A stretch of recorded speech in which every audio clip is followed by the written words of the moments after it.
Hello दोस्तों, मेरा नाम है रहनुमा और मैं आपका स्वागत करती हूँ जीएस स्टडी कॉर्नर पे। दोस्तों, आज हम इतिहास पढ़ेंगे। इतिहास में हम आधुनिक भारत के इतिहास के बारे में पढ़ रहे थे। तो इससे पहले हमने कई वीडियो बनाई हैं, तो अगर आपने वो वीडियो नहीं देखी है आप उन वीडियो को देख सकते हैं, जैसे कि बक्सर का युद्ध, प्लासी का युद्ध। ये सारी चीजें मैंने, कंपनियों का आगमन, उनकी कंपनी की स्थापना का क्रम, ये सारी चीजें मैंने पिछली वीडियो में बताई हैं। उसके बाद हमने देखा था कि अंग्रेज किस तरह से उन्होंने बंगाल पर अपना अधिकार किया, उसके बाद वो मैसूर पर अपना अधिकार करते हैं। उसके बाद और भी हमने देखा है तो मराठों पर कैसे अपना अधिकार करेंगे, वो सारी चीजें हम लोगों ने उन वीडियो में पढ़ी हैं। तो अंग्रेज क्या कर रहे हैं, अंग्रेज आगे बढ़ रहे हैं और अब वो किस पर अधिकार करने की कोशिश करेंगे। तो किस पर अधिकार, अगला उनका जो कदम होगा वो किस पे होगा, तो पंजाब पर उनका अधिकार वो करेंगे। तो पंजाब पर अधिकार करेंगे। पंजाब पर उस समय किसका शासन था, तो रणजीत सिंह का समय था। तो उस समय वो लोग शासन करने की, उनके जो शासन चल रहा था उस पर स्थापना करेंगे और पंजाब से भी उनके पंजाब वाले युद्ध भी होंगे। तो वो युद्ध भी होंगे, उन सारी चीजों को भी हम डिटेल में पढ़ेंगे। लेकिन इससे पहले हमें पंजाब पर जो एक संप्रदाय उभर कर आया था, उस सारे बातों के बारे में हम बात करेंगे। एक धर्म की स्थापना हुई थी, जो धर्म कौन सा था, तो पंजाब में आप जानते हैं कौन सा धर्म हो जाएगा, तो सिख धर्म की स्थापना हुई थी। क्योंकि उस समय जो था, उस समय मध्यकालीन भारत की बात करें तो उस समय क्या हो रहा था, बहुत सारे धर्मों में सुधार हो रहा था। धर्मों में जहाँ सुधार चल रहे थे तो वहीं कहीं कुछ धर्म उभर कर आ रहे थे, जिसमें से एक धर्म आपका कौन सा था, तो सिख संप्रदाय था, सिख समुदाय था। ये धर्म उभर कर आएगा। तो इस धर्म के बारे में हम पढ़ेंगे, उनके संस्थापक, उनसे जुड़े हुए जो 10 गुरु हैं, गुरुओं से संबंधित आपके जो क्वेश्चंस पूछे जाते हैं, उन सारी बातों को हम डिटेल में करेंगे। क्योंकि आप जानते हैं आपका जो मुगल सल्तनत जो है आपकी शुरू हो जाएगी, और मुगल सल्तनत के बारे में, क्योंकि इधर मुगल सल्तनत चल रही होगी और इधर एक क्या हो रहा होगा, एक धर्म का उभार हो रहा होगा और धर्म की स्थापना हो रही होगी। इन सारी बातों को हम इस वीडियो में डिटेल से समझेंगे।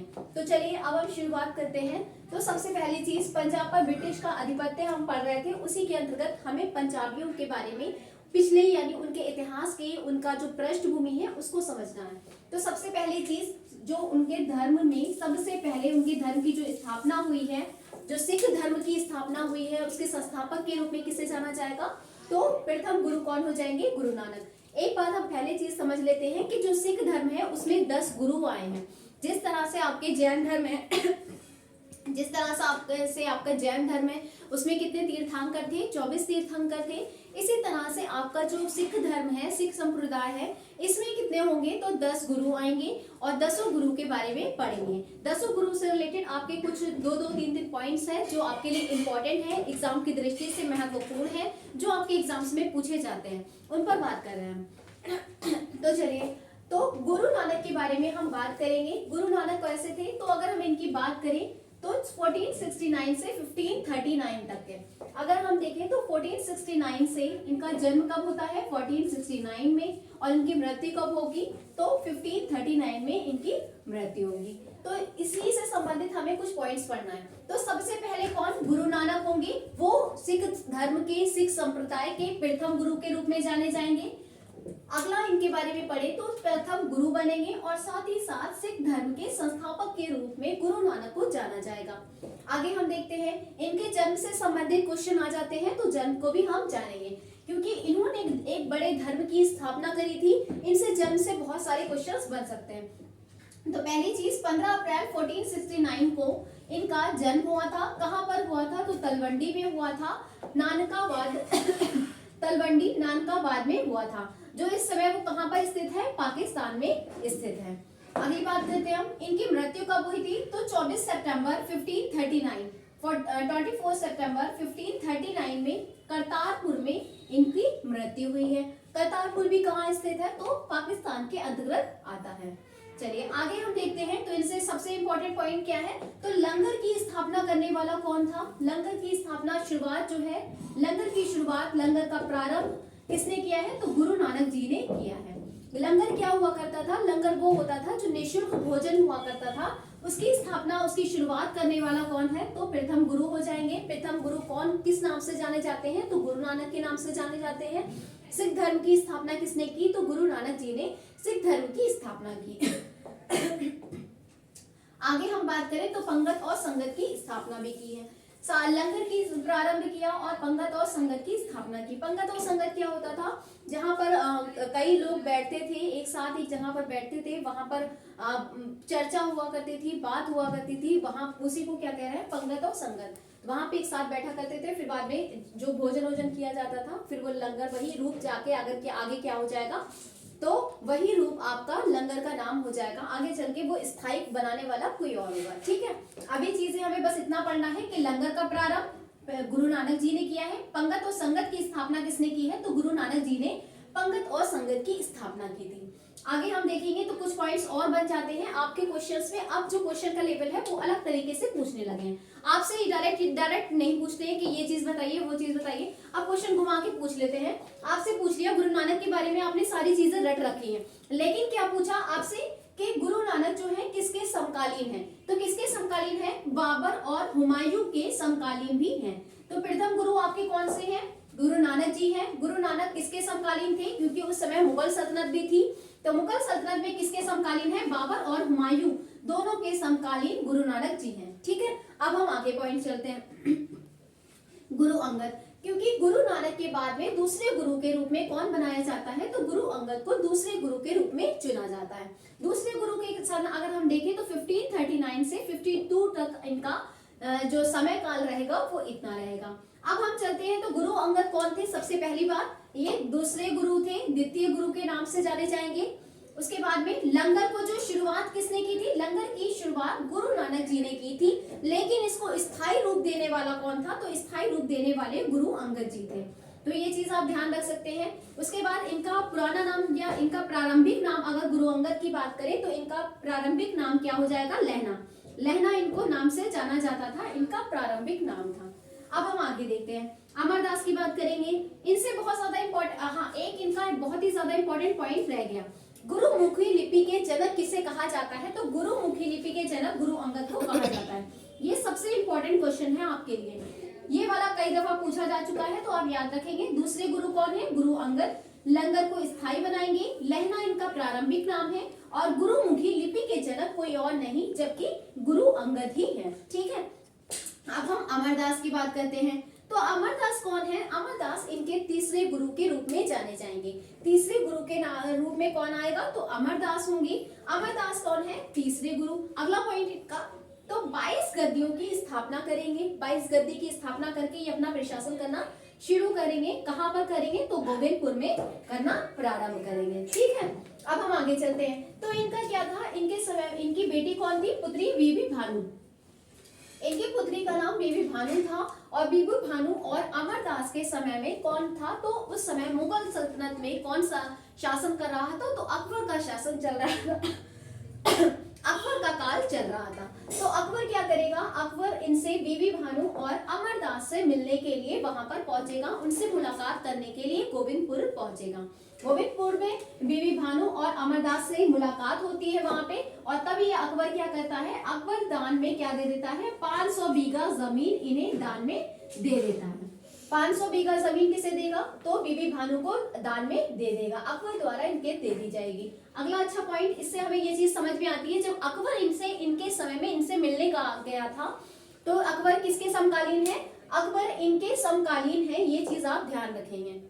ठीक है, क्योंकि अकबर जो था पुत्री बीबी भानु और अमरदास से मिलने गया था, यानी इनके समय का ही था। अगर आपसे पूछा जाए तो अमरदास किसके समकालीन है, तो अकबर के समकालीन है। अगला पॉइंट हम देखते हैं, इनका दामाद कौन बनेंगे, तो रामदास। इनके दामाद बीबी भानु के पति कौन होंगे, रामदास होंगे, जो अगले गुरु बनेंगे, अगले सिख धर्म के गुरु बनेंगे। तो ये हमने कितने गुरु पढ़ लिए, 3 गुरु पढ़ लिए। अब हम चौथे गुरु की बात कर रहे हैं। चौथे गुरु का नाम क्या होगा, रामदास। रामदास ये वही रामदास है जो बीबी भानु के पति होंगे। रामदास कैसे गुरु बनेंगे, चौथे गुरु बनेंगे।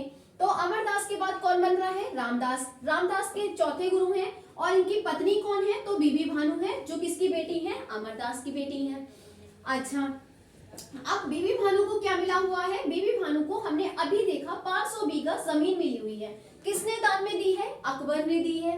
अब उसी जो 500 बीघा जमीन जो मिली है वहां पर किसकी स्थापना कर देंगे रामदास, तो अमृतसर की स्थापना करेंगे। अमृतसर की स्थापना की जाएगी और वहां पे अमृतसर में एक जो जलाशय बना है, जो आपने गोल्डन टेम्पल देखा है उसमें वहां जो जलाशय बना है उसका निर्माण करने वाला कौन है? तो रामदास क्या करेंगे? वहां पर जलाशय का, अमृतसर जलाशय का निर्माण करेंगे। तो निर्माण करने वाला, अमृतसर की स्थापना करने वाला कौन है? ये बहुत ही इंपॉर्टेंट पॉइंट है, आपसे इस तरह के क्वेश्चन पूछे जाते हैं। अमृतसर की स्थापना करने वाला रामदास। रामदास इनके कैसे गुरु हैं? तो चौथे नंबर के गुरु हैं। अमृतसर में जो जलाशय बना हुआ है, जो तालाब बना हुआ है, उसकी स्थापना करने वाला कौन है? तो रामदास हो जाएंगे। अगला हम देखते हैं, ये भी किसके समकालीन थे? तो अकबर के समकालीन थे। ठीक है, अब हम आगे चलते हैं। आगे हम पांचवें गुरु की बात करेंगे। तो पांचवें गुरु से कई दफा आपकी परीक्षाओं में क्वेश्चन पूछे गए हैं, और क्या क्वेश्चन पूछा गया है ये भी हम बात करेंगे। चलिए, तो फिर इनसे रिलेटेड जो इंपॉर्टेंट पॉइंट्स हैं हम उस पर पहले बात करते हैं। तो गुरु अर्जुन देव के बारे में आप इनके समय का याद रख सकते हैं। इनका समय आपके लिए इंपॉर्टेंट है क्योंकि इनसे क्वेश्चन बनते रहते हैं। 1581 से लेकर 1606 तक का समय किसके नाम है? तो अर्जुन देव, जो कि इनके कैसे गुरु हैं? तो पांचवें नंबर के गुरु हैं। अब हम आगे देखते हैं, ये पांचवें गुरु हैं। अगला पॉइंट, इन्होंने आदि ग्रंथ का संकलन किया। आदि ग्रंथ का संकलन करने वाला कौन है? तो अर्जुन देव हैं। आगे आदि ग्रंथ में किसका था? रैदास, बाबा फरीद, ऐसे कई जो संत थे, उनके जो अच्छी बातें थी उनको किसमें सम्मिलित किया गया है? तो आदि ग्रंथ में सम्मिलित किया गया है। आदि ग्रंथ की संकलन करने वाला कौन हो जाएगा? तो अर्जुन देव। अगला पॉइंट देखेंगे, अमृतसर में, जो अमृतसर कौन सा? अमृतसर को बसाने वाला कौन था? रामदास। इसी अमृतसर में क्या हरमिंदर साहब की स्थापना कौन स्थापना करेगा? तो हरमिंदर साहब की स्थापना करने वाला कौन होगा? अर्जुन देव। पांचवें नंबर के गुरु हैं अर्जुन देव। और जो अमृतसर बसाया किसने है? रामदास ने। उसी अमृतसर में को कौन बसा देगा? हरमिंदर साहब की स्थापना करेंगे। हरमिंदर साहब उसी को कह रहे हैं जो गोल्डन टेम्पल, जो स्वर्ण मंदिर बना है पंजाब का, वही उसी हरमिंदर साहब की बात कर रहे हैं, उसे हरमिंदर साहब कहते हैं। ठीक, तो गोल्डन टेम्पल की स्थापना करने वाला कौन है? अर्जुन देव है। गोल्डन टेम्पल की स्थापना कौन करेगा? तो अर्जुन देव। अमृतसर में हरमिंदर साहब के नाम से आए, तब भी आपका नाम आंसर क्या होगा? अर्जुन देव। आगे हम देखेंगे, तो खुसरो कौन था? खुसरो जहांगीर का बेटा था, जो जहांगीर से क्या था? विद्रोह करके भागा था, और उसे शरण दी किसने थी? तो खुसरो जो है वहां पे जहांगीर का बेटा होगा, और वो किसके पास जाएगा? अर्जुन देव के पास जाएगा। अर्जुन देव क्या करेंगे? उसे शरण देंगे, और क्या करेंगे? तो फिर बाद में क्या हो जाएगा? परिणाम स्वरूप क्या होगा? तो जहांगीर के द्वारा पांचवें गुरु अर्जुन देव को मृत्यु के घाट उतार दिया जाएगा, क्योंकि उन्होंने उनके पुत्र को क्या दी थी? शरण दी थी। ठीक है, तो पहली चीज हमने समझ ली, पांचवें अर्जुन देव कैसे, इनका समय की बात करें तो 1581 से 1606। उसके बाद देखा ये कैसे नंबर के गुरु हैं? तो पांचवें नंबर के गुरु हैं। आपसे क्वेश्चन किस किस तरह से बनता है? पहली चीज के जो जिसको जहांगीर ने मृत्यु के घाट उतरवाया, वो कौन से नंबर के गुरु हैं? तो पांचवें नंबर के गुरु हैं। अगला क्वेश्चन बनता है कि जो अगला आपसे क्वेश्चन बनता है कि कौन से ऐसे गुरु हैं सिख धर्म के जिसको जहांगीर ने मृत्यु के घाट उतरवा दिया था? तो उनका नाम कौन सा हो जाएगा? तो अर्जुन देव हो जाएंगे। अर्जुन देव ने हरमिंदर साहब की स्थापना की। हरमिंदर साहब की स्थापना करने वाला कौन है? अर्जुन देव। स्वर्ण मंदिर की, पंजाब में स्वर्ण मंदिर की स्थापना करने वाला कौन हो जाएगा? अर्जुन देव। अच्छा, अगला हम देखते हैं, तो खुसरो को आपसे इस तरह से भी पूछा जाता है, खुसरो को शरण देने वाला कौन था, या खुसरो को आशीर्वाद देने वाला कौन था? तो पांचवें गुरु थे। पांचवें गुरु ने ही शरण दी थी। इसी से जहांगीर नाराज हो गया था, और उसने क्या कर दिया था कि पांचवें गुरु अर्जुन देव को मृत्यु के घाट उतरवा दिया था। ठीक है, अब ये पांचों चीजें हैं, पांच गुरु करके पढ़ेंगे, हमें चीजें याद हो जाएंगी। तो सबसे पहले हम फटाफट से क्या कर लेंगे? इसका रिवीजन कर लेंगे। 2 मिनट लगेंगे, बस हम फटाफट से इसका रिवीजन करेंगे और चीजें हमें रट जाएंगी। पहली चीज हमने क्या पढ़ी? प्रथम गुरु कौन हो जाएंगे? तो गुरु नानक हो जाएंगे। ये क्या करेंगे? लंगर की शुरुआत करेंगे। उसके बाद में सिख धर्म के संस्थापक के नाम कौन है? तो सिख धर्म का संस्थापक गुरु नानक होंगे। लंगर की स्थापना करेंगे। पंगत और संगत की स्थापना कौन करेगा? तो भी आपके ये हो जाएंगे। उसके बाद में कौन होगा? गुरु अंगद। गुरु अंगद कौन से नंबर के गुरु हैं? तो दूसरे नंबर के गुरु हैं। इनसे क्या इंपॉर्टेंट है? 22 गद्दियों की स्थापना करेंगे। उसके बाद में पुत्री इनकी कौन होंगी? बीबी भानु होंगी। इनसे मिलने कौन आएगा? तो अकबर आएगा। और जब अकबर मिलने आएगा तो वो इन्हें क्या दे देगा? 500 बीघा जमीन इन्हें दान में दे देगा। अब इनके दामाद कौन हो जाएंगे? तो रामदास हो जाएंगे। रामदास की पत्नी कौन है? बीबी भानु, जिनको क्या मिला हुआ है? 500 बीघा जमीन मिली हुई है। अब 500 बीघा जमीन पर क्या करेंगे? रामदास क्या करेंगे? वहां पर अमृतसर की स्थापना कर देंगे। अमृतसर की स्थापना करेंगे और साथ ही जो जलाशय है, जो तालाब बना हुआ है, उसका निर्माण करने वाला कौन है? तो रामदास। समकालीन किसके हैं? अकबर के हैं। अब हम देखेंगे पांचवें गुरु के नाम क्या था? अर्जुन देव। अर्जुन देव जो अमृतसर की स्थापना किसने की है? रामदास ने की है। जहाँ पे जलाशय बना है वहीं पर हरिमंदिर साहब की स्थापना कौन कर देगा? अर्जुन देव कर देंगे, जिसे स्वर्ण मंदिर के नाम से भी जाना जाता है, गोल्डन टेम्पल के नाम से भी जाना जाता है। और ये क्या करेंगे? खुसरो को शरण दे देंगे, जो जहांगीर का बेटा होगा, और शरण देने के वजह से परिणाम स्वरूप वो जहांगीर नाराज हो जाएगा और क्या कर देगा? इन्हें पांचवें गुरु को मृत्यु के घाट उतार देगा। तो ये चीजें आपने पढ़ ली हैं। अगर आपको तो दोस्तों, अगर आपको मेरी वीडियो पसंद आई हो तो प्लीज वीडियो को लाइक करें, शेयर करें, कमेंट करें और हाँ, चैनल को सब्सक्राइब करना ना भूलें। Thank you for watching.